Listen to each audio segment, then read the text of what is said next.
बोलो जयकारा बोल मेरे श्री गुरु महाराज की जय।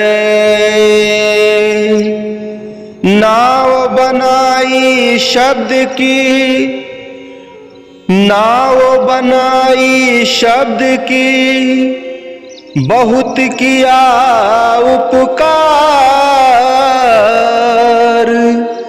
भव सागर में डूबते लीन्हे जीव उबार। तुम बिन कोई मीत नहीं, स्वार्थ का संसार। बिन स्वार्थ सतगुरु करे, निस दिन पर उपकार। बिन स्वार्थ सतगुरु करे, निस दिन पर उपकार। बोलो जयकारा बोल मेरे श्री गुरु महाराज की जय। बोलिए साचे दरबार की जय। श्री आनंदपुरवासी भगवान की जय। श्री नगली निवासी भगवान की जय। समस्त भगत जी को जय सच्चिदानंद जी।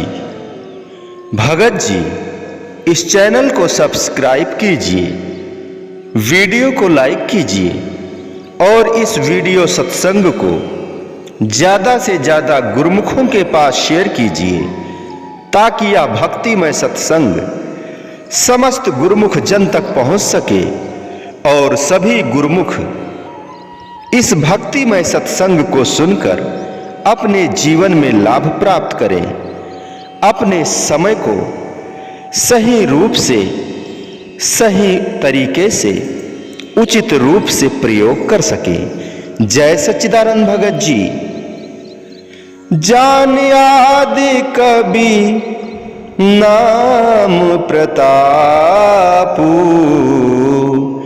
जान आदि कवि नाम प्रतापू। भयो सिद्धि करे उल्टा जापू।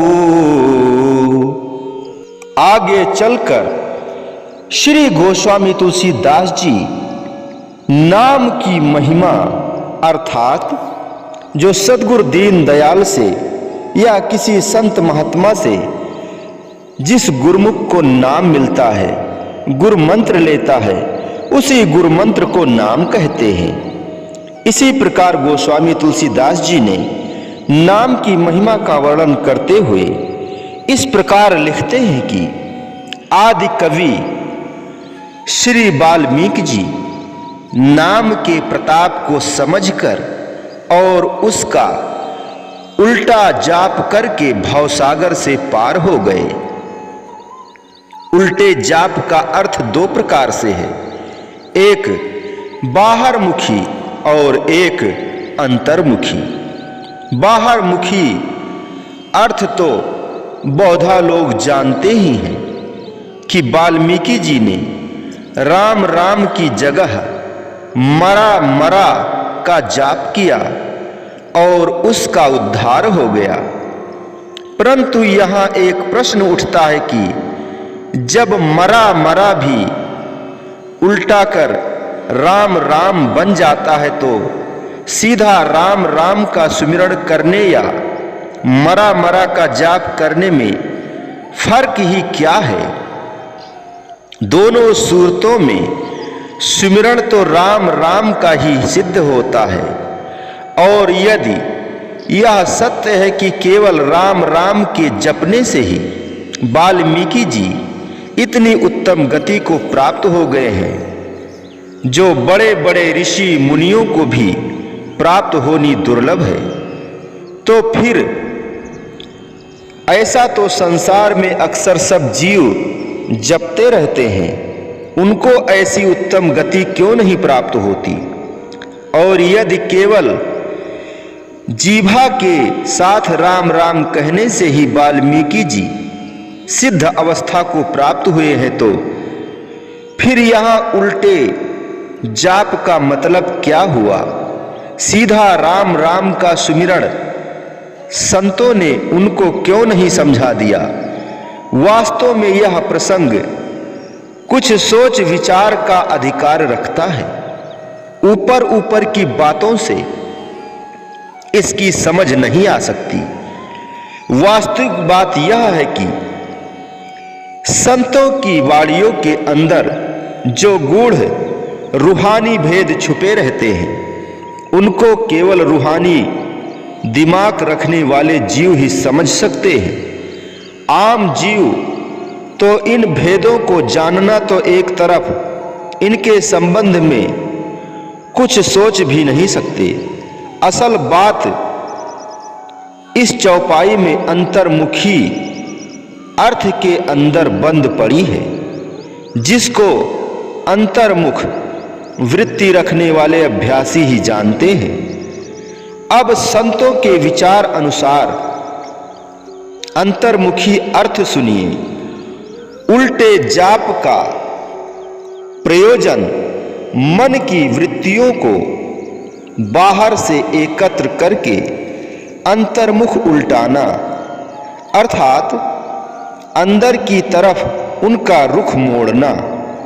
क्योंकि आम हालत में जीवों के मन की वृत्तियां बाहर मुख होकर मायावी पदार्थों में अटकी हुई हैं, जो आम लोगों के विचार अनुसार सीधी बात और सीधा मार्ग कहलाता है, तथा उसी पर आंखें बंद करके लोग एक दूसरे की देखा देखी चलते जा रहे हैं। अब संत युक्ति द्वारा इन बाहरमुखी वृत्तियों को अंतर्मुखी बनाने का अभ्यास कराते हैं, ताकि सूरत बाहर से सिमटकर अंदर की तरफ अपना रुख करे और अपने निज स्थान अर्थात सचखंड में पहुंचकर सच्चे सुख की अधिकारी बने। यह है असल में संतों का मार्ग, जो कि आम जीवों की समझ से बहुत ऊपर है, और इसी पर जीवों को चलने की शिक्षा संत देते हैं। इसलिए इसे चाहे उल्टा मार्ग कहो या उल्टा जाप कहो, बात एक ही है। व्यापक एक ब्रह्म अविनाशी, सतचेतन घन आनंद राशि। अस प्रभु हृदय अछत अविकारी, सकल जीव जग दीन दुखारी। नाम निरूपण नाम यतन ते, सो प्रगटत जिम मोल रतन ते। गोस्वामी तुलसीदास जी कहते हैं कि पार ब्रह्म परमेश्वर अविनाशी, नाश रहित जो सदा सत्य है और चेतन है, तथा आनंद राशि सर्व सुखों का भंडार, व्यापक कहिए कण कण के अंदर रमा हुआ है और मनुष्य के हृदय में भी विराजमान है। सो ऐसा निर्विकार प्रभु हृदय में विराजमान होते हुए भी संसार के सभी जीव दीन दुखी दिखाई देते हैं, परंतु जब नाम के द्वारा उसका निरूपण किया जाता है, अर्थात जब संतों के बताए हुए नाम के अभ्यास से उस पार ब्रह्म परमेश्वर का अपने घट में साक्षात्कार किया जाता है, तब उसका ज्ञान होता है। जैसे रत्न का मोल रत्न में ही लुप्त रहता है, जैसे रत्न का मोल रत्न में ही गुप्त रहता है और जौहरी के द्वारा प्रकट होता है, ऐसे ही वास्तविक नाम संतों द्वारा प्रकट हुआ करता है। निर्गुण ते यही भात बड़, नाम प्रभाव अपार। कहूँ नाम बड़ राम ते, निज विचार अनुसार। तुलसीदास जी कहते हैं, इसी प्रकार प्रभु के निर्गुण निराकार स्वरूप से नाम का प्रभाव बहुत बड़ा है तथा उसकी महिमा अपार है। और मैं तो अपने विचार अनुसार श्री राम जी से भी नाम को विशेष कहता हूँ, श्री राम जी से भी नाम को विशेष कहता हूँ। कहो कहाँ लगी नाम बड़ाई, राम न सके नाम गुण गाई। फिर कहते हैं, मैं नाम की महिमा कहाँ तक वर्णन करूं, स्वयं राम भी नाम की महिमा वर्णन करने में असमर्थ हैं। संत कहे असनीत प्रभु, श्रुति पुराण पुनि गाओ। होए न विमल विवेक उर, गुरु सन किए दुराओ।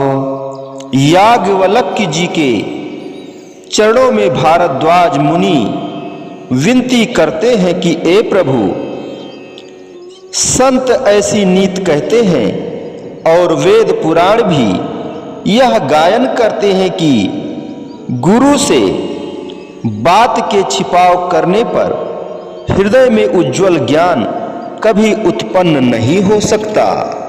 गुरु से कछु न दुराइए, गुरु से झूठ न बोल। बुरी भली खोटी खरी, गुरु आगे सब खोल। सप्त ऋषियों द्वारा शिव जी का पार्वती जी की परीक्षा करना तथा पार्वती जी का सप्त ऋषियों को उत्तर देना। नारद जी पार्वती जी के गुरु थे, नारद जी पार्वती जी के गुरु थे। सप्त ऋषियों ने गुरु पर श्रद्धा विश्वास की परीक्षा के संबंध में पार्वती जी को बहुत कुछ भरमाया और नारद जी के उपदेश को त्याग देने को कहा। तब पार्वती जी इस प्रकार कहती हैं, नारद वचन न मैं परिहरऊं, बसो भवन उजरो नहीं डरऊं।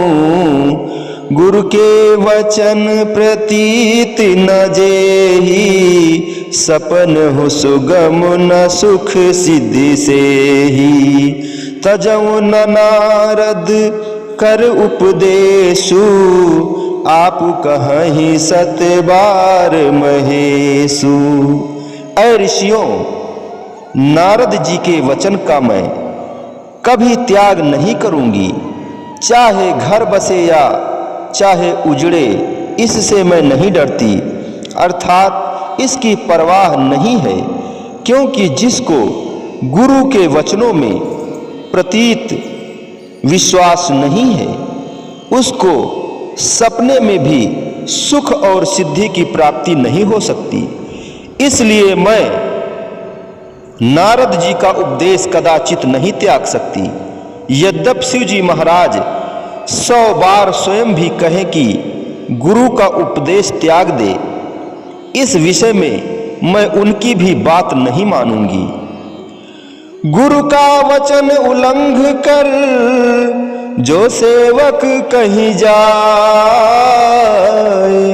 जहां जाए तहां काल है, कहे कबीर समझाए। जिन हरि कथा सुनी नहीं काना, श्रवण रंध अहि भवन समाना। नयन संत दरस नहीं देखा, नयनन संत दरस नहीं देखा, लोचन मोर पंख कर लेखा, ते शिर कटु तुमर समतूला, जे नमत हरि गुरु पद मूला। शिव जी कहते हैं, ऐ पार्वती, जिन पुरुषों ने सत्संग में जाकर भगवान की कथा और प्रसंग को कभी नहीं सुन पाया, उनके कानों के छेद सर्पों की बिलों के समान है। और जिन नेत्रों ने संत सत्पुरुषों के दर्शन नहीं किए, वह नेत्र मोर पंख पर बने नेत्रों के समान हैं, अर्थात अंधे हैं। तथा जो सिर सतगुरु भगवान के चरणों में नहीं झुकता, वह सिर कड़वी तुंबड़ी के समान है, उसमें अहंकार रूपी विष भरी हुई है। जिन हर भक्त हृदय नहीं आनी, जीवत सौ समान ते प्राणी, जे नहीं करही राम गुण गाना, जीह सुधा दुर जीह समाना। और जिन पुरुषों के हृदय में भगवान की भक्ति उत्पन्न नहीं हुई, वह प्राणी जीते जी मुर्दे के समान है। जैसे सत्पुरुषों ने कहा है, माया के पदार्थ मुर्दनी वस्तुएं, उनमें जीवन नहीं है। जिनके दिल में मायावी पदार्थों ने घर किया हुआ है, अर्थात मुर्दनी चीजें बसी हुई हैं, वह मुर्दा है। जीवन भगवान की भक्ति में है। यदि वह नहीं तो ऐसा दिल में शमशान भूमि के समान समझना चाहिए। ऐसा दिल तो शमशान भूमि के समान समझना चाहिए। फिर कहते हैं, जो जीव सत्संग में पहुंचकर भगवान के गुण गायन नहीं करते, उनकी जीभा मेढक की जीभ के समान है। जैसे मेढक टय टय करता रहता है, ऐसे ही वह प्राणी भी व्यर्थ बातों में अपना अनमोल समय नष्ट करते रहते हैं। कुलिस कठोर निठुर सोए छाती, सुनि हरि चरित न जो हर साती, गिरजा सुनहु राम कर लीला, सुरहित दनुज विमोहन शीला। तथा वह छाती वज्र के समान कठोर तथा निर्दयी है, जो भगवान के चरित्रों को सुनकर प्रसन्न नहीं होती। ऐ पार्वती, भगवान की लीला सुनो, जो देवताओं को हितकारक और दैत्यों को मोहने वाली है। राम कथा सुरधेनु सम, सेवत सब सुख खान, संत सभा सुरलोक सम, को न सुने अस जान। शिव जी कहते हैं, ऐ पार्वती, श्री भगवान की कथा कामधेनु के समान है।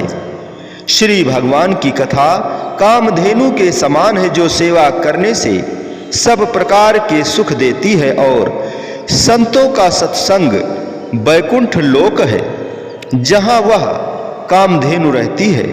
ऐसा विचार कर कौन है जो इसको ना सुने, अर्थात सबको सुननी चाहिए। बिनु पद चले सुने बिनु काना,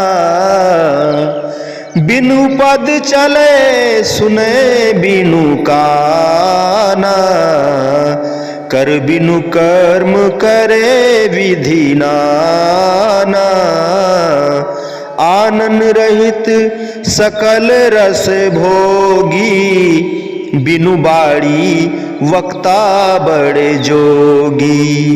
तनु बिन परस नयन बिनु देखा, गहे घ्राण बिनु वास असेखा।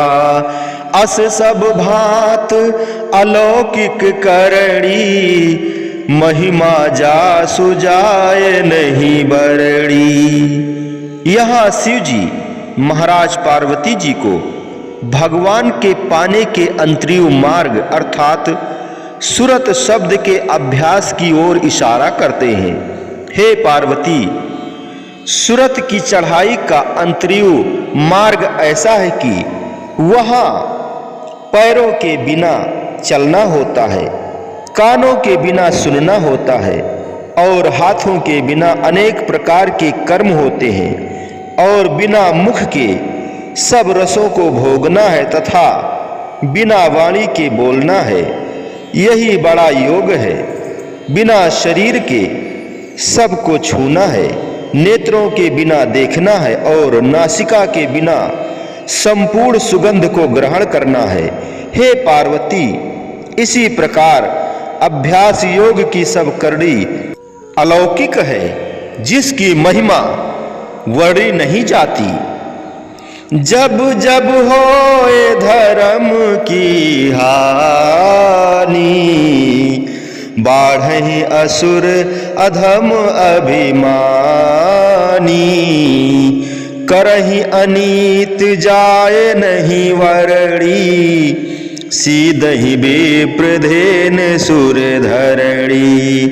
तब तब प्रभु धर विविध शरीरा, हरहि कृपा निधि सज्जन पीरा।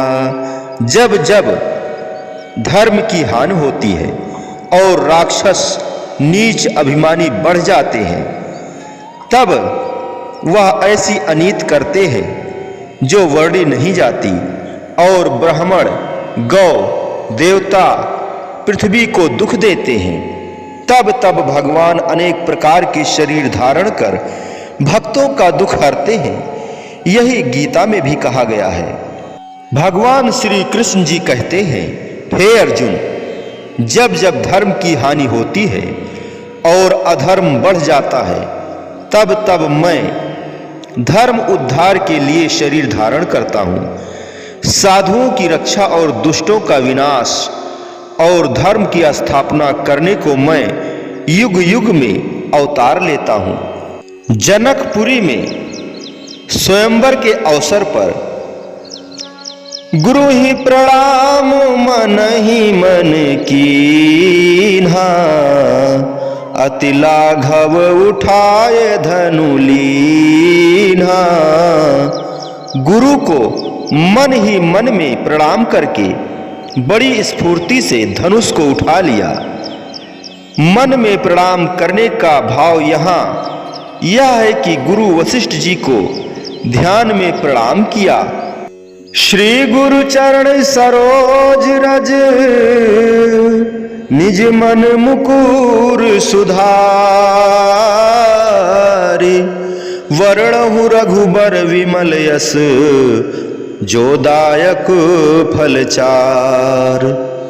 श्री गुरु महाराज के चरण सरोज कमल की रज अर्थात धूलि से अपने मन रूपी मुकुर अर्थात शीशे को सुधार अर्थात शुद्ध पवित्र बनाकर श्री भगवान के निर्मल यश को वर्णन करता हूँ, जो चारों फल के देने वाले हैं। वह चार फल कौन से हैं, इसका वर्णन पहले बताया जा चुका है। जे गुरु चरण रेणु सिर धरहि, ते जनु सकल विभव वश करहि। जो प्राणी गुरु महाराज के चरण कमलों की धूलि को अपने सिर पर धारण करते हैं अर्थात मस्तक पर लगाते हैं, मानो वह संपूर्ण ऐश्वर्य को अपने अधीन कर लेते हैं। बोले लखन मधुर मृदु बानी, ज्ञान विराग भक्ति रस सानी। काहू न को सुख दुख कर दाता, निज कृत कर्म भोग सब भ्राता। तब लक्ष्मण जी मधुर मीठी मृद कोमल वाणी में बोले, जो ज्ञान वैराग्य और भक्ति के रस से भरपूर है। हे भाई, संसार में कोई भी किसी को दुख या सुख देने वाला नहीं है। जीव अपने ही किए हुए कर्मों का फल भोगते हैं। योग वियोग भोग भले मंदा, हित अनहित मध्यम भ्रम फंदा। जन्म मरण जहाँ लग जग जालू, संपत विपत कर्म अरुकालू। योग कहिए मिलाप, वियोग कहिए बिछोड़ा, और भले अथवा बुरे कर्मों का भोग अथवा हित। अनहित कहिए मित्र और शत्रु, मध्यम नाम है उसका जो न मित्र हो न शत्रु, यानी दोनों के बीच में मध्यम अर्थात उदासीन। यह सब ही भ्रम और अज्ञान के फंदे हैं। भाव यह कि वास्तव में न कोई मित्र है न शत्रु है, न कोई मिलाता है न कोई बिछुड़ाता है। यह सब कुछ जीव के अपने ही कर्मों से होता है। आगे कहते हैं, यह संसार एक माया जाल है। इसमें जहां तक दुख सुख और जन्म मरण आदि का संबंध है, यह काल और कर्मों का रूप है। फिर कहते हैं, धरणि धाम धन पुर परिवारू, स्वर्ग नरक जहाँ लग व्यवहारू। देखहि सुनय गुनय मन माही, माया कृत परमारथ नाही।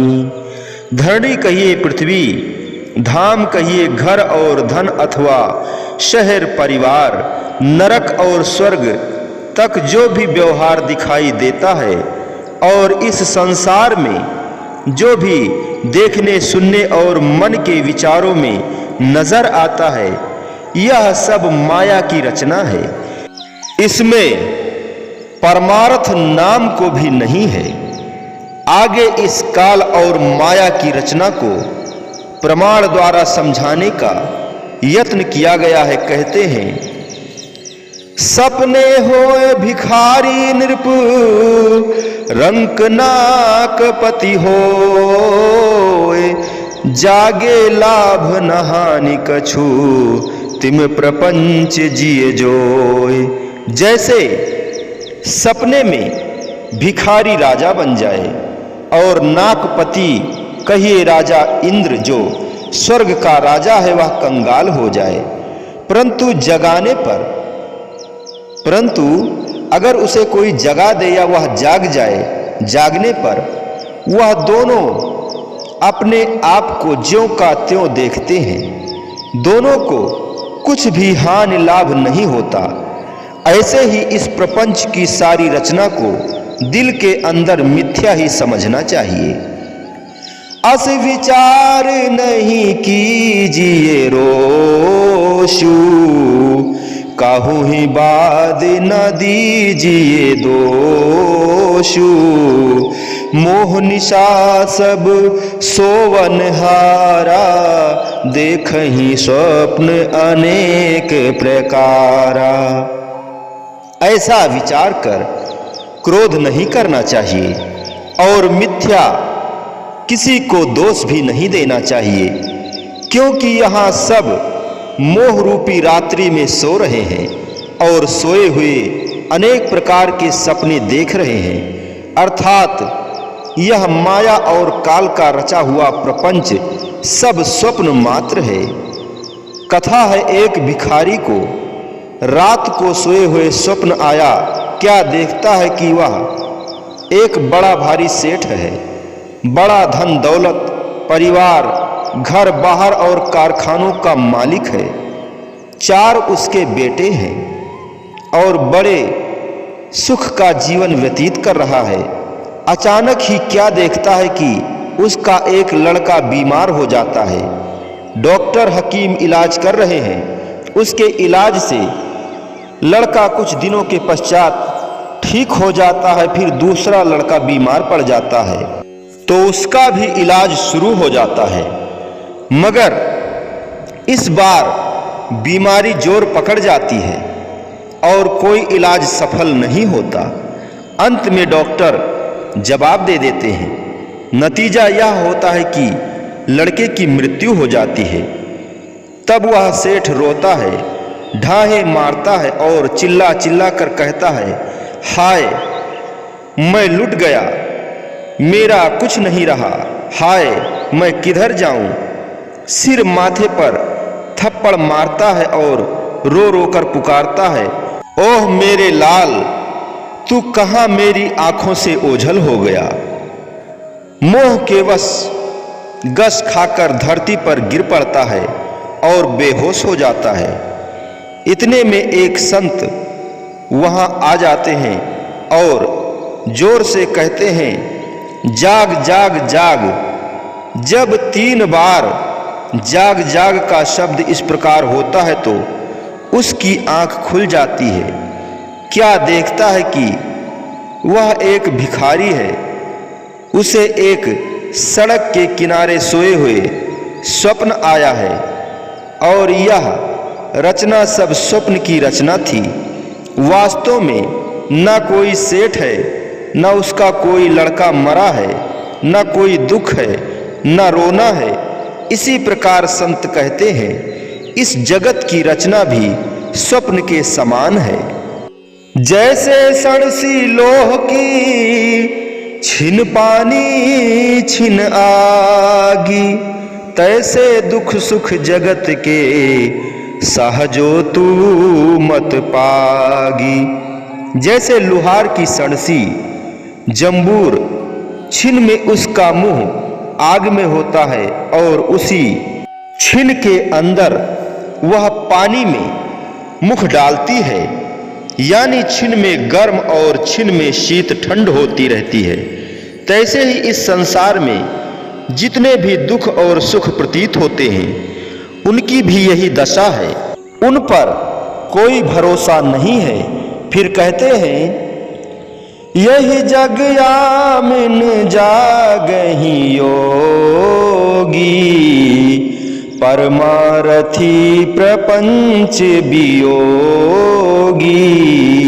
जान तबहि जीव जग जागा, जब सब विषय विलास विरागा। इस जगत में योगी जन जागते हैं। योग नाम है मिलाप का, अर्थात जो मालिक के साधन में लग रहे हैं अथवा परमार्थ के चाहने वाले, इस माया के प्रपंच से जिनको वैराग्य है वह जागते हैं और वैराग्यहीन प्राणी सोए हुए हैं जो स्वप्न रूप जगत को सत्य समझ रहे हैं। आगे कहा है, इस जीव को जागा हुआ तभी जानिए जब संसार के सब विषय भोगों से वैराग्य हो जावे। तुम ते अधिक गुरु जिए जानी, तुम ते अधिक गुरु ही जय जानी। सकल भाव सेवै सन्मानी, काम क्रोध मद मान न मोहा। लोभ न क्षोभ न राग न द्रोहा, जिनके कपट न दंभ न माया। तिनके हृदय बसहु रघुराया। भगवान श्री राम वाल्मीकि ऋषि के आश्रम में पहुंचकर उनसे अपने रहने के लिए स्थान पूछते हैं। तब वाल्मीकि जी कहते हैं, जो प्राणी अपने दिल में तुमसे भी गुरु को अधिक जानते हैं और सब प्रकार से उनकी सेवा और सम्मान करते हैं तथा जिनके हृदय में काम क्रोध मोह लोभ अहंकार और राग द्रोह आदि के शूल नहीं है, जिनका मन कपट छल और पाखंड से साफ है, हे रघुनाथ जी, उनके हृदय रूपी मंदिर में निवास करो। आपके रहने के लिए वही शोभनीय स्थान है। राम पया देहि पाए सिधाए, हम कहाँ रथ गजवाज न भाए। सिर भर जाऊं उचित अस मोरा, सब ते सेवक धर्म कठोरा। भरत जी कहते हैं, हे भाइयों, मेरे भगवान तो पैदल चलकर गए, इसलिए मुझे रथ हाथी घोड़े अच्छे नहीं लगते।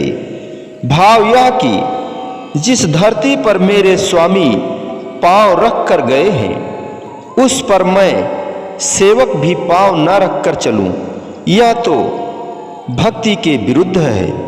मैं सेवक हूं, मेरे लिए उचित यह है कि मैं सिर के बल चलकर जाऊं, क्योंकि सेवक का धर्म अति कठिन है।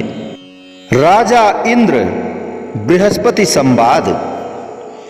देख प्रभाव सुरे सही सोचू, जग भल भले ही पोचक पोचू। गुरसन कहो करहु प्रभु सोई, राम ही भरत ही भेंट न होई। भरत जी की भगवान के चरणों में इस प्रकार गहरी श्रद्धा भक्ति देखकर स्वर्ग के राजा इंद्र को चिंता हुई, क्योंकि यह जगत भले मानुष को भला और नीच को नीच दिखाई देता है।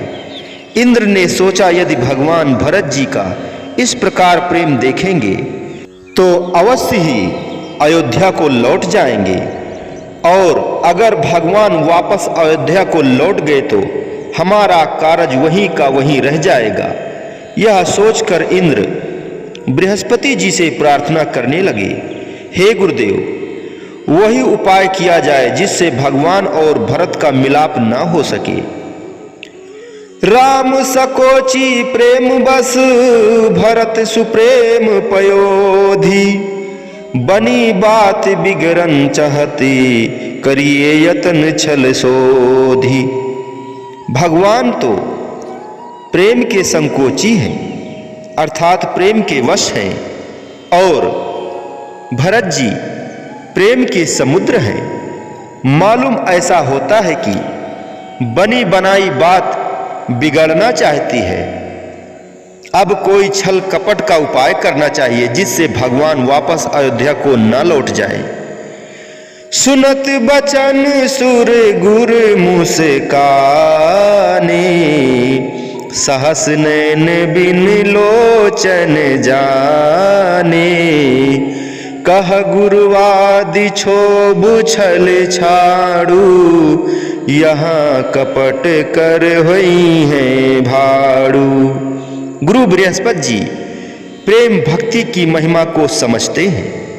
इंद्र का स्वार्थ से भरा हुआ वचन सुनकर मन ही मन में हंसे और 1000 नेत्र वाले इंद्र को बिना नेत्र के यानी अंधा जाना। बृहस्पति जी ने कहा, हे इंद्र, दिल से मिथ्या भ्रम को निकाल दो और छल कपट को छोड़ दो। यहाँ छल कपट करोगे तो भांडा फूट जाएगा, अर्थात छल प्रकट हो जाएगा और हानि हो जाएगी। मायापत सेवक सन माया, करियत उलटी परे सुराया। तब कछु कीन्ह राम रुख जानी, अब कुचाल करी हुई है हानि। हे स्वर्ग के राजा इंद्र, मायापति भगवान के सेवक से माया का छल करने पर वह माया उसी करने वाले के सिर पर पलट पड़ती है। तब वनवास के निमित्त जो कुछ किया गया वह भगवान की इच्छा जानकर किया गया, परंतु अब कुचाल करने से हानि होगी। इतिहास बताता है, जब भगवान श्री राम को अयोध्या में राज तिलक करने की तैयारी हो रही थी, तब देवताओं के राजा इंद्र को चिंता हुई कि यदि भगवान राजगद्दी पर बैठ गए तो राक्षसों के नाश का कार्य नहीं होगा। जब राक्षस नाश नहीं होंगे तो देवताओं का दुख दूर नहीं होगा। ऐसा विचार कर उसने एक चाल चली। सरस्वती को इशारा किया। उसने रानी कैकेयी की गोली मंथरा की जवान द्वारा रानी कैकेयी को प्रेरित किया कि वह इस अवसर पर राजा दशरथ से 2 वर मांगे। एक तो राम को 14 वर्ष का वनवास और दूसरा उसके बेटे भरत को अयोध्या का राजा बनाया जाए। यह चाल सफल हो गई थी और इंद्र का साहस बढ़ गया था। अब यहाँ भी वह पुरानी चाल चलना चाहता है, परंतु यहाँ तो बात ही दूसरी है। भरत और राम के बीच प्रेम भक्ति का संबंध है, स्वामी और सेवक का पुराना नाता है। इंद्र इस नाते को जानता नहीं। उसकी आंखों पर अपने स्वार्थ की पट्टी बंधी है। वह नहीं देख रहा है कि भगवान को अपने भक्त से किस कदर प्यार होता है। इसी कारण उसके जवाब में बृहस्पति जी ने उसे 1000 नेत्र रखते हुए भी अंधा कहा, और यह सत्य भी है, क्योंकि जिसके पास भक्ति और परमार्थ की आंख नहीं है वह अंधा ही होता है। संतों की वाणी कहती है, अंधे यही ना आखियन जिन मुख लोइड़ नाही, अंधे से नानका खसुमहु घुथे जाहि। बृहस्पति जी ने कहा, हे इंद्र, वनवास के समय तेरी कपट की चाल चल गई थी तो उसमें भगवान की अपनी मौज थी। उस समय जो कुछ किया गया था मौज को देखकर किया गया था, परंतु यदि अब कोई कुचाल चलोगे तो मारे जाओगे। फिर आगे चलकर बृहस्पति जी इंद्र को और भी उपदेश करते हैं। सुन सुरेश रघुनाथ सुभाऊ, निज अपराध रिसाही न काऊ। जो अपराध भक्त कर करई, राम रोष पावक सो जरई। हे इंद्र, भगवान का स्वभाव सुनो। वह अपने अपराध से किसी पर कोप नहीं करते, अर्थात उनका अपना कोई अपमान करता है तो वह परवाह नहीं करते, परंतु जो उनके भक्त का अपराध करता है, यानी उनके भक्त को दुखी करता है, वह भगवान के क्रोध की अग्नि में जरूर जलता है। भाव यह कि भक्तों और संतों के अपराधी को ईश्वरीय नियम के अधीन अवश्य दंड भुगतना पड़ता है, उससे कोई नहीं बच सकता। फिर कहते हैं, भरत सरिस को राम सनेही, जग जपु राम राम जपु जेही।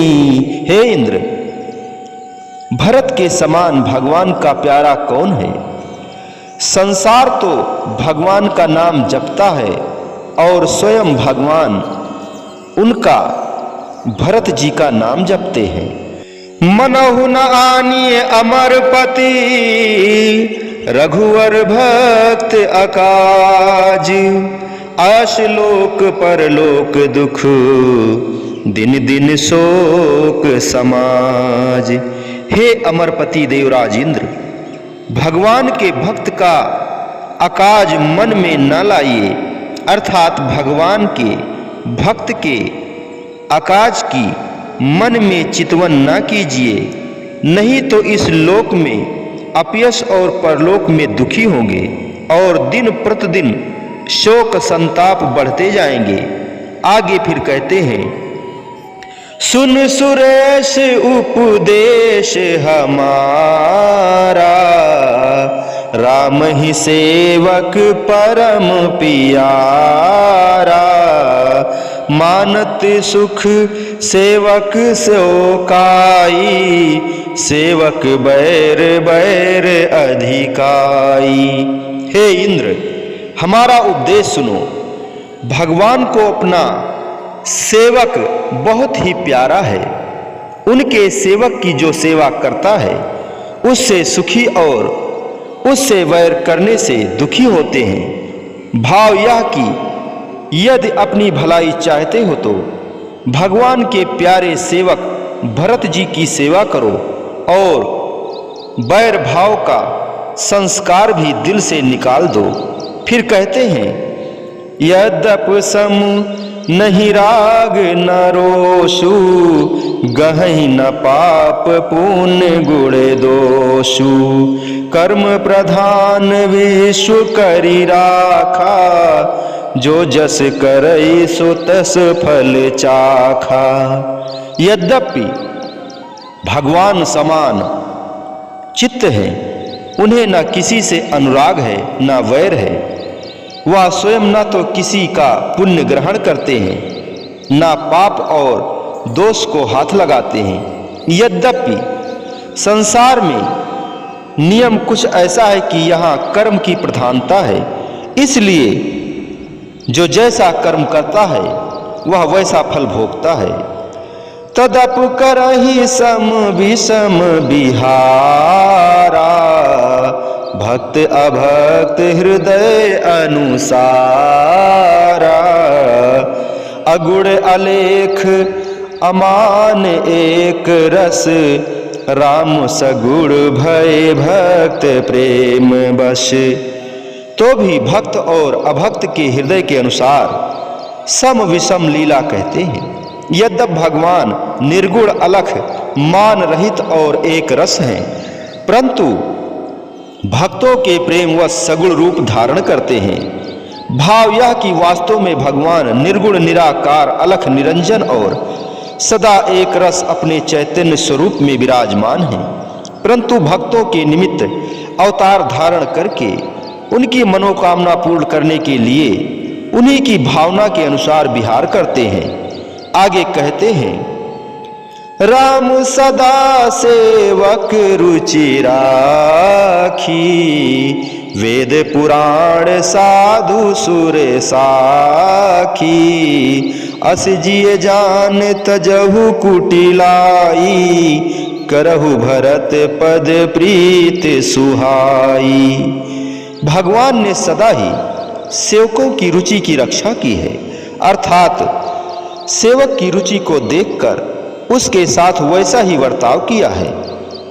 वेद पुराण संत और देवता इस बात के साक्षी हैं। दिल में ऐसा जानकर अंदर से खोट निकाल दो और भरत जी के चरणों के साथ सुंदर सुहावनी प्रीत करो। राम भक्त परहित निरत, पर दुख दुखी दयाल, भक्त शिरोमणि भरत ते, जन डर पहुँ सुरपाल। हे इंद्र, भगवान के भक्त तो परोपकारी होते हैं, जो पराये दुख को देखकर दुखी हो जाते हैं। ऐसे दयालु स्वभाव रखने वाले भक्तों के शिरोमणि भरत जी से मत डरो। सत्य सिंधु प्रभु सुरहितकारी, भरत राम आयसु अनुहारी, स्वार्थ विवश सकल तुम हो, भरत दोष नहीं राउर मोहु।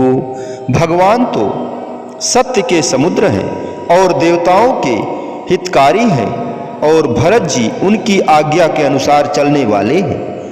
तुम अपने स्वार्थ के वश होकर नाहक व्याकुल हो रहे हो, इसमें भरत जी का दोष नहीं है, यह तुम्हारा अपना ज्ञान है। सुन सुरवर सुर गुरवर बानी, भा प्रबोध मन मिटी गलानी, वर्ष प्रसून हर्ष सुर राऊ, लगे सराहन भरत सुभाऊ। बृहस्पति जी की सुंदर वाणी सुनकर इंद्र को ज्ञान हुआ और मन की गलानी मिट गई। तब सुरराज इंद्र भी प्रसन्नता से फूल बरसाकर भरत जी के स्वभाव की बड़ाई करने लगे। अब आगे भरत और राम का मिलाप होता है। भरत जी अपने स्वामी भगवान राम जी के श्री चरणों में पहुंचकर सेवक धर्म के संबंध में कुछ विनती कर रहे हैं।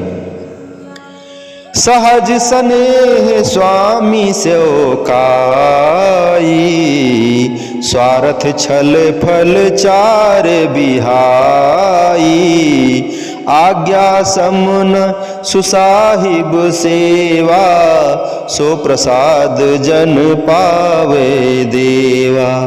हे प्रभु, सेवक का स्वाभाविक ही यह धर्म है कि वह दिल से छल और स्वार्थ को निकालकर बल्कि चारों फल धर्म अर्थ काम मोक्ष की इच्छा को भी छोड़कर निष्काम होकर प्रेम सहित अपने स्वामी की सेवकाई करे और आज्ञा का पालन करे, क्योंकि आज्ञा के समान साहिब की दूसरी कोई सेवा नहीं है। इसलिए हे देव, यह जन अर्थात दास भी इसी आज्ञा रूपी प्रसाद को आपसे मांगता है। जय गुरुपद अंबुज अनुरागी,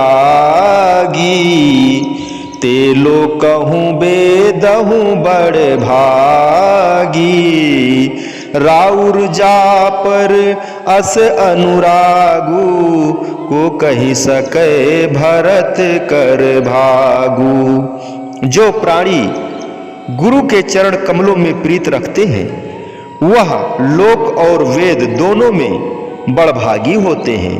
और फिर जिस पर आपका ऐसा प्रेम है उस भरत के भाग्यों की सराहना कौन कर सकता है। उमा राम गुण गूढ़ पंडित मुन पावहि बिरत, पावहि मोह विमूढ़ जे, हरि विमुख न धर्म रति। शिव जी कहते हैं, हे पार्वती, भगवान के चरित्र अति गूढ़ है, जिनसे विचारवान भक्ति पथ में चलने वाले तो वैराग प्राप्त करते हैं, और मूर्ख अज्ञानी जीव जिनको धर्म और परमार्थ में प्रीत नहीं और जो भगवान की भक्ति से विमुख हैं, वह मोह को प्राप्त होते हैं, अर्थात भगवान के गुणों की निंदा करते हैं। मात मृत्यु पितु समन समाना, मातु मृत्यु पितु शमन समाना, सुधा होए विष सुन हरियाना, मित्र करे शत रिपु की करणी, ता कहूँ विबुध नदी बैतरणी, सब जग त्यही अनलहु ते ताता, जो रघुबीर विमुख सुन भ्राता। काकभुसुंडी जी कहते हैं, हे गरुड़ जी, श्री भगवान के द्रोही को माता मृत्यु और पिता यम के समान तथा अमृत विष के समान हो जाता है। मित्र 100 वैरियों के समान काम करने लगते हैं और उसको गंगा वैतरणी नदी के समान दुखदाई हो जाती है। याज्ञवल्क्य जी कहते हैं, हे भाई भारद्वाज सुनो, उसको सब जगत अग्नि से भी अधिक तापायमान हो जाता है जो भगवान से विमुख होता है। मुनि अगस्त कर शीस सुजाना, नाम सुतीक्षण रत भगवाना, मन क्रम वचन राम पद सेवक, सपन आन भरोस न देवक। अगस्त मुनि जी का चतुर शिष्य, जिसका नाम सुतीक्षण और भगवान का अत्यंत प्रेमी है, मन कर्म और वचन से भगवान ही का सेवक और भगवान के सिवाय स्वप्न में भी किसी दूसरे देवता का भरोसा न रखने वाला है। प्रभु आगमन श्रवण सुनि पावा, करत मनोरथ आतुर धावा। हे विधि दीन बंधु रघुराया, मुँह से 60 पर करी है दाया। उसने जब श्री भगवान का आगमन सुना तो मन में प्रेम की लहरें उभरने लगी और नाना प्रकार के मनोरथ करता हुआ व्याकुल हो दौड़ा। मन ही मन में कहता है, हे विधाता, क्या दीनबंधु भगवान मेरे जैसे मूर्ख पर दया करेंगे। सहित अनुज मोहि राम गोसाई, मिली है निज सेवक की नाई। मोरे जिए भरोसे दृढ़ नाही, भक्ति न बिरत ज्ञान मन माही। क्या छोटे भाई लक्ष्मण जी के सहित भगवान श्री राम जी मुझे अपना सेवक जानकर मिलेंगे? मुझे यह भरोसा नहीं है, क्योंकि मुझ में न भक्ति है, न वैराग है और न ही कुछ मन में ज्ञान है। भाव यह कि कोई भी गुण ऐसा नहीं है जिससे भगवान प्रसन्न होए और दर्शन देवे। नहीं सत्संग योग जपोयागा, नहीं दृढ़ चरण कमल अनुरागा। एक बानी करुणा निधान की, सो प्रिय जाके गति न आन की। ना सत्संग है, ना योग है, ना यज्ञ है, ना जप है और ना ही श्री चरण कमलों में दृढ़ अनुराग कहिए प्रीत है। परंतु एक वाणी अर्थात स्वभाव करुणा निधान जी का है कि उनका जो अनन्य सेवक है उनसे वह प्यार जरूर करते हैं। पन्यगार सुन प्रेम सम, भजन न दूसरयान। यह विचार पुनि पुनि मुनि, करत राम गुणगान। काकभूषुंडी जी कहते हैं, हे गरुड़ जी, प्रेम के समान दूसरा कोई भजन नहीं है, अर्थात प्रेम का मार्ग सबसे ऊंचा है। इस प्रकार प्रेम भक्ति के रंग में रंगा हुआ सुतीक्षण मुनि बारंबार भगवान के गुणों का गायन करता हुआ चला जाता है।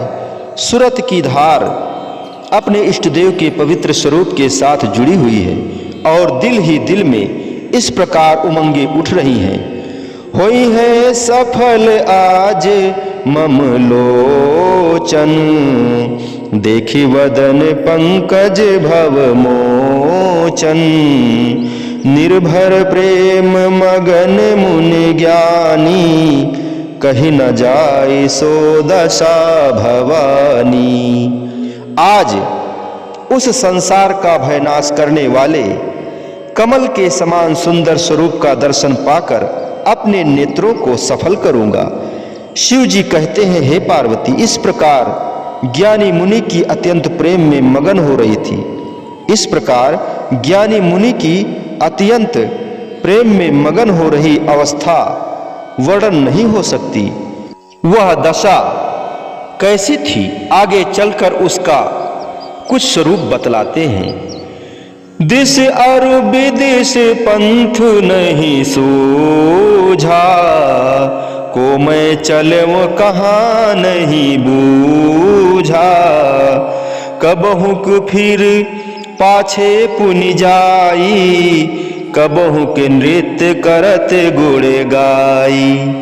दिशा और विदिशाओं का भी उसको ज्ञान नहीं रहा कि मैं कौन हूँ, कौन दिशा से आया हूँ और कौन सी दिशा को चल रहा हूँ।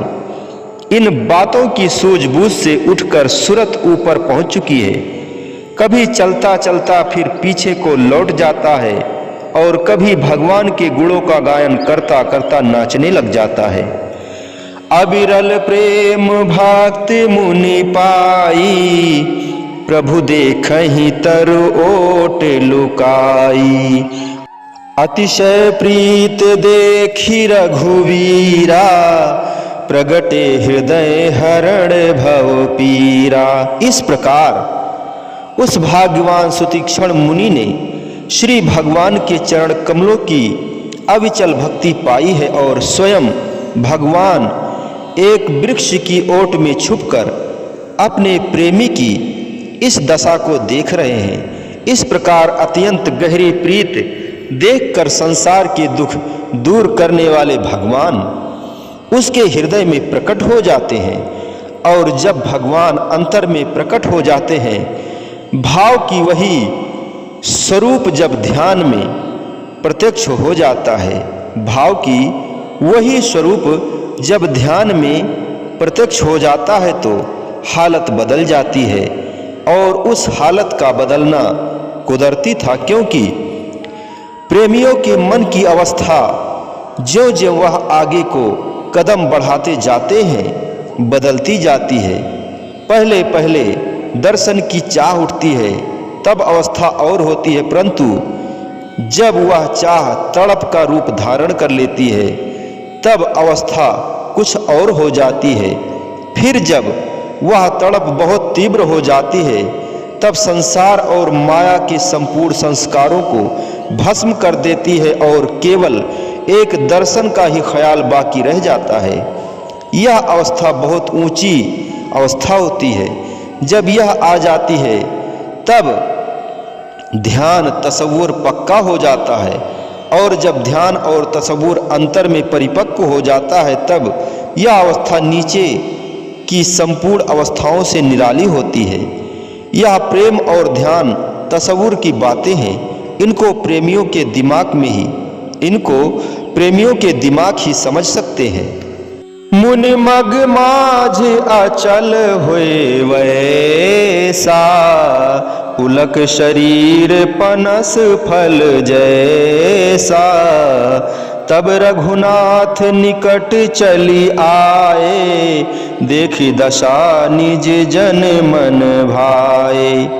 जब भगवान ने ध्यान में दर्शन दिया तो सुतीक्षण जी मार्ग में अचल होकर बैठ गए। क्यों बैठ गए?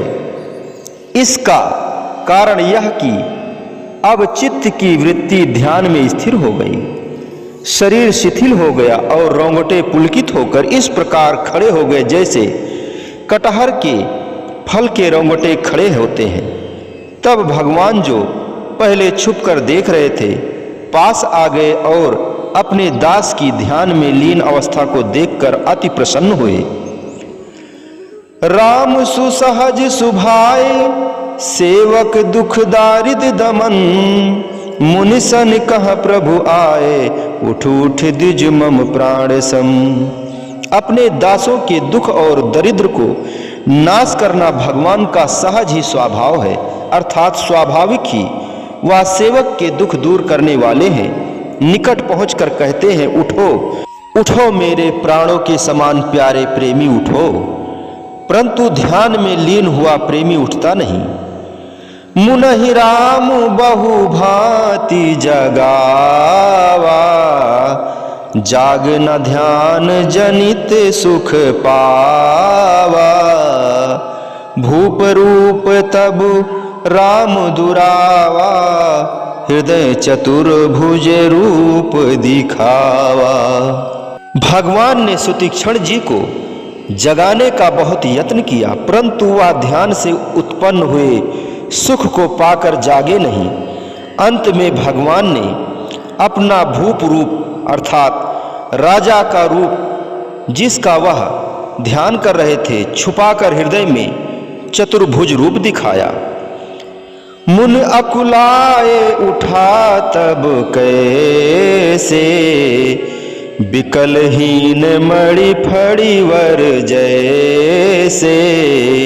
आगे दीख राम तनु श्यामा, सीता अनुज सहित सुख धामा। तब सुतीक्षण जी इस प्रकार व्याकुल हो उठे जैसे सांप मणि के बिना घबरा उठता है। आगे देखते हैं तो श्याम शरीर सुख के धाम भगवान सीता और लक्ष्मण के सहित खड़े हैं। परवलकुट इउ चरणन लागी, प्रेम मगन मुनिवर बड़े भागी, भुज विशाल गही लिए उठाई, परम प्रीत राखे उरे लाई। दर्शन पाते ही लकड़ी के समान चरणों में गिरकर बड़भागी मुनि प्रेम में मग्न हो गए। तब भगवान ने अपनी विशाल भुजाओं से उठाकर परम प्रीत सहित अपने प्यारे भक्त को हृदय से लगा लिया। मुनहि मिलत अस सोह कृपाला, कनक तरोहि जनु भेंट तमाला, राम बदन बिलोक मुनि ठाढ़ा, मनहु चित्र माझे लिख काढ़ा। प्रेमी और प्रीतम परस्पर मिलते हुए ऐसे सुहावने लग रहे हैं जैसे स्वर्ण के वृक्ष से तमाल के वृक्ष की भेंट हो रही हो। भगवान के रूप को देखकर सुतीक्षण जी मौन होकर एक टिक इस प्रकार खड़े हो रहे जैसे किसी के चित्र में लिखकर उसका रूप बना दिया हो, अर्थात तस्वीर खींच रखी हो। तब मुनि हृदय धीर धर, गहि पद बारहि बार, निज आश्रम प्रभु आन कर, पूजा विविध प्रकार। तब फिर सुतीक्षण जी ने बार बार अपने प्रभु के चरण कमलों पर सिर रखा अथवा बार बार चरण कमलों को नमस्कार करके उनको अपने आश्रम में ले जाकर अनेक भांति से उनकी पूजा की और आरती पूजा के पश्चात दोनों हाथ जोड़कर सन्मुख खड़े हो इस प्रकार विनती करने लगे। बोलो जयकारा बोल मेरे श्री गुरु महाराज की जय, बोलिए साचे दरबार की जय, श्री आनंदपुरवासी भगवान की जय, श्री नगली निवासी भगवान की जय, श्री परमहंस दयाल जी महाराज की जय, सब संतन की जय। समस्त भगत जी को जय सच्चिदानंद जी।